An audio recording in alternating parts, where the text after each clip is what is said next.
ആരെങ്കിലുമൊക്കെ ഉദ്യോഗസ്ഥരോ വേണ്ടപ്പെട്ടവരോ പാർട്ടി നേതാക്കളോ സ്വന്തം ആൾക്കാരോ എഴുതി കൊടുത്തത് അതേപടി വായിച്ചാണ് പിണറായി വിജയന് ശീലം എന്ന തരത്തിൽ ചില ആരോപണങ്ങളും പരാതികളും നേരത്തെ തന്നെ ഉണ്ട്. അദ്ദേഹം മുഖ്യമന്ത്രി ആയിരുന്നപ്പോഴും സെക്രട്ടറിമാരോ അതുപോലുള്ള ആളുകളോ IAS ഉദ്യോഗസ്ഥരോ അല്ലെങ്കിൽ മറ്റ് ഉദ്യോഗസ്ഥരോ അദ്ദേഹത്തിന്റെ മറ്റ് ഓഫീസ് സ്റ്റാഫോ ഒക്കെയാണ് പ്രസ്താവനകളും വാർത്തകളും വാർത്താസമ്മേളനങ്ങളിൽ അവതരിപ്പിക്കേണ്ട കാര്യങ്ങളും ഒക്കെ തന്നെ എഴുതി കൊടുക്കുന്നത്. അതുകൊണ്ടാണ് അദ്ദേഹത്തിന് പലപ്പോഴും മാധ്യമങ്ങൾ തിരിച്ച് ചോദ്യങ്ങൾ ചോദിച്ചാൽ പ്രതികരിക്കാൻ സാധിക്കാത്തത്. നമ്മൾ തന്നെ എഴുതുന്ന അല്ലെങ്കിൽ നമ്മൾ തയ്യാറാക്കുന്ന ഒരു പ്രസ്താവനയാണെങ്കിൽ നമ്മൾ എല്ലാ വശങ്ങളും പരിശോധിച്ച ശേഷമായിരിക്കും അത് എഴുതുക അല്ലെങ്കിൽ എഴുതി വായിക്കുക അല്ലെങ്കിൽ പറയുന്നത്. പക്ഷേ ഇദ്ദേഹം എഴുതാത്തത് കൊണ്ട് ഇദ്ദേഹം അന്നേരം ഈ പേപ്പർ എടുത്ത് വെച്ച് അങ്ങ് വായിക്കുകയാണ് എന്നാണ് പറയപ്പെട്ടിരുന്നത്. അത് നിയമസഭയിലും ആവർത്തിക്കുന്നു എന്നുള്ള അല്പം കൗതുകകരമായ കാര്യമാണ് ഇന്ന് നിയമസഭയിൽ കണ്ടത്. ഇദ്ദേഹം പറഞ്ഞ പല കാര്യങ്ങൾക്കും മുഖ്യമന്ത്രി VD സതീശൻ കൃത്യമായി കണക്കുകൾ നിരത്തി ഉത്തരം പറഞ്ഞപ്പോൾ സത്യം പറഞ്ഞാൽ പിണറായി വിജയന്റെ ഉത്തരം മുട്ടിപ്പോയി.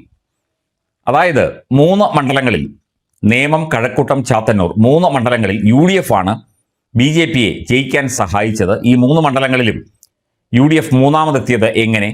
അതുകൊണ്ട് BJPക്ക് എല്ലാവിധ സഹായങ്ങളും ചെയ്തു കൊടുത്തത് UDFും കോൺഗ്രസുമാണ് എന്നാണ് പ്രതിപക്ഷ നേതാവ് പിണറായി വിജയൻ സഭയിൽ പറഞ്ഞത്. ഇതിന് മറുപടിയായി മുഖ്യമന്ത്രി VD സതീശൻ പറഞ്ഞത്, അങ്ങ് ആരെങ്കിലുമൊക്കെ എഴുതി കൊടുക്കുന്ന പ്രസ്താവനകൾ ഇങ്ങനെ വായിക്കരുത്, അങ്ങ് അന്വേഷിക്കണം, അങ്ങ് കാര്യങ്ങൾ മനസ്സിലാക്കണം, അങ്ങ് ഇതിന്റെ കണക്കുകൾ പരിശോധിച്ച ശേഷം ഇത്തരം പ്രസ്താവനകൾ നിയമസഭയിൽ നടത്തുന്നതാണ് ഉചിതം. കാരണം ഈ പ്രസ്താവനകളും ഈ കാര്യങ്ങളൊക്കെ തന്നെ നിയമസഭാ മിനിറ്റ്സിലും രജിസ്റ്ററിലും ഒക്കെ വരുന്നതാണ്. അതുകൊണ്ട് ഇത്തരം കാര്യങ്ങൾ ഒന്ന് പരിശോധിച്ച ശേഷം വായിക്കുന്നതോ അല്ലെങ്കിൽ പറയുന്നതോ ആയിരിക്കും ഉചിതം എന്നുള്ള കാര്യമാണ് മുഖ്യമന്ത്രി VD സതീശൻ സൂചിപ്പിച്ചത്. അതായത് നേമത്ത് 2021 അത്യാവശ്യം നല്ല വോട്ട് കിട്ടി UDFന്. പക്ഷേ 2021 അത് കിട്ടാത്തത് എന്തേ? നേമത്ത് UDF വോട്ട് മറിച്ചു വിറ്റു എന്നുള്ള പ്രസ്താവനയാണ് പിണറായി വിജയൻ നടത്തിയത്. നേമത്ത് 2021 എന്നാൽ LDFന് വോട്ട് കുറഞ്ഞു, UDFന് വോട്ട് കൂടുകയും ചെയ്തു എന്നുള്ള കാര്യമാണ് കണക്കുകൾ സൂചിപ്പിച്ചുകൊണ്ട് VD സതീശൻ പറഞ്ഞത്.